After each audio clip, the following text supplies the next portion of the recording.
What up, though? I'm Rick. And I'm Ro.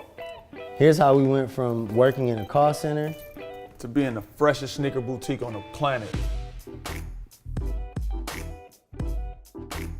How I got into sneakers, this started a long time ago. At the time, I was like, how could anybody spend $200 on a shoe? That's how broke I was. So at this point, I started making a little bit more money. It actually started with Rick. We would drive to New York, go shopping like on a Friday night, get there in the morning. So what I would do is I would buy like 2 pairs of bait for $200 a piece. I would sell one of the pair for like $400. And then that's how I got into the business of like, man, these are these things that appreciate. My first experience with sneakers was probably when I was still in Milwaukee, and my mother bought me a pair of the on sale infrared Jordan 6s. And I just remember the feeling that I got when I had those shoes when I went to basketball practice. It was like, I really felt that I could play better than I did when I didn't have the shoes. As I got older and I continued to rock with sneakers and just express myself through sneakers, I think that I just grew this taste, and I've really started to appreciate the details, especially since I started designing sneakers and working in the industry. Sneakers have just become probably one of my best ways of telling stories.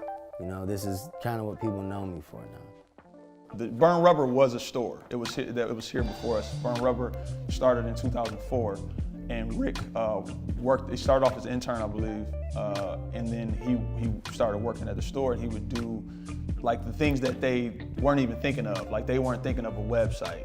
I took it upon myself to make the current owner of Burn Rubber my mentor. And I was like, you guys aren't on the internet anywhere, so I said, well, let me make a website for you. And I built this website, which I never knew how to build a website. I went and bought like web HTML for dummies. Like now, you could put a website together because everybody's already coded it for you. At that time, I actually had to go in and figure out code. Now when I think about it, that humble spirit is what got us here. They didn't broadcast they were selling the business to the world. They only told the people that were in the store. And so Rick, because of those conversations that we had about business and about, like I had a business plan for a store. It was gonna be called Sneaker Heaven. When that presented itself, he was like, yo, you have the business plan. Let's kind of come together and try to make this happen. I was in the place where I just wanted to learn.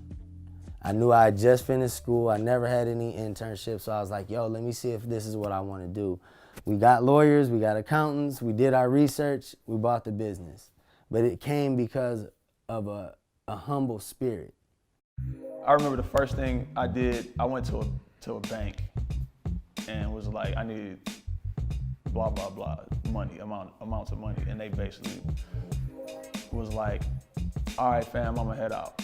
I didn't own anything. And of course, at the time, it was just felt like crushing, but it was like, no, bro, like, why would I give you $100,000? I'm never gonna get it back, right? So then we started talking to our relatives, you know, how did Ghost in Time become over $2 million? I'm sorry. And then I started talking to my grandmother on my father's side, and they were like, then they started talking. And they were like, yo, we're gonna figure out how we're gonna come up with this. So I honestly don't know exactly how much money my mother put in and how much money my grandmother put in. And then it was the same thing with Rick. It was crazy, you know what I'm saying? But that's how this stuff works. Like when you believe in what you're manifesting, you get what I'm saying?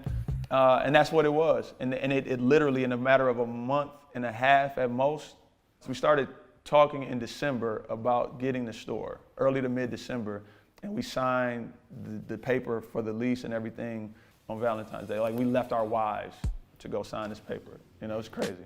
I tell people all the time that my first business was my self-funded internship. I put the time in. I took the time to analyze the business, take L's, lose hundreds of thousands of dollars, make hundreds of thousands of dollars. But all of that time that we put in is why Ro and I are able to do what we do today.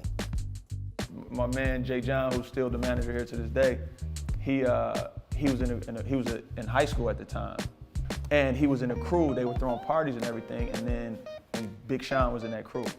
So they would come to the store and just kind of chill, you know, and then we would go to like little sneaker events, and him and Sean would be there or whatever, and then Sean just started coming through, and then it was just like, oh man, I'm about to get signed to like Kanye, and it's like, then it got to the point where he's going around to these places, and then he sees Wale, and Wale like, yo, what's up with that? That's fresh. And then it's like, yo, my man, when you come to Detroit, you got to go through Burn Rubber. And then now we're in Chicago and we're in DC doing these things, and when they come here, it's just all love. Making connections, treating people like family. Business is dealt on relationships. So Rick and I were, at this point, this was like maybe like 2010-ish. So we start talking. It's like, yo, we're gonna do it, man. We gotta, you know, what we gonna call it? We're gonna call it like a Folex, and it's like we could call it a Brolex, a Burn Rubber Olex. Genius. I'm like, a Brolex, bro? I want it to be something real that we can build, but I'm like, yo, that could be fun. All right, let's do it, bro. Let's go, Brolex. I'm gonna make a big B, a big R, and I'm gonna make the Olex small, so it's clear that it says BR Olex. Bape had did Bapex, so we were like, yo, we won't get in trouble. That was the dumbest thing we've ever said. We went nuts with this. It made all these different blogs. So then, like 2 weeks later, the mail comes in. So it comes to me, the mail, I open it and read this letter. And my stomach drops, okay?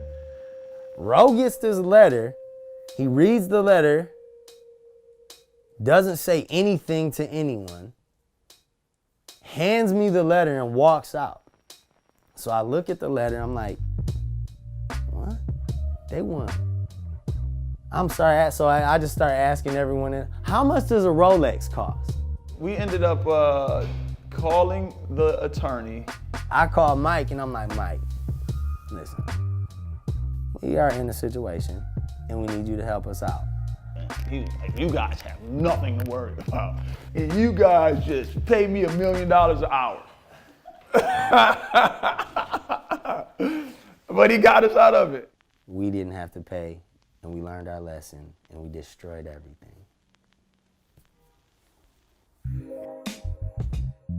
The first Yeezy came out, with the Nike Yeezy came out, and we get to the store on a Friday morning or like a Thursday morning, and it's a dude sitting out our store, and I'm like what are you doing here? You know what I'm saying? It's not, a shoe doesn't come out this week. He was like, I'm waiting on the Yeezy, and I'm like, bro, it comes out next Saturday. I can't remember who said it, but one of us was like, man, let's go tell them they cost $1,000. That'll get them out of here. Man, Rick go outside and say, yo, I just want to let y'all know the price of the Yeezys are going to be $1,000 plus tax, right? Everybody in line did this. Man, you playing.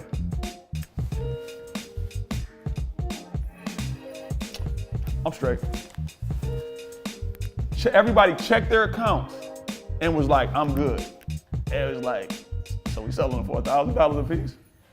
And then the rest is history. Like by that Friday or Saturday, it came out Saturday, so by that Friday, CNN had came by, MSNBC, we were on MSNBC, the radio, every local radio station. It was like the headline was like, local sneaker store marks up shoe 400%.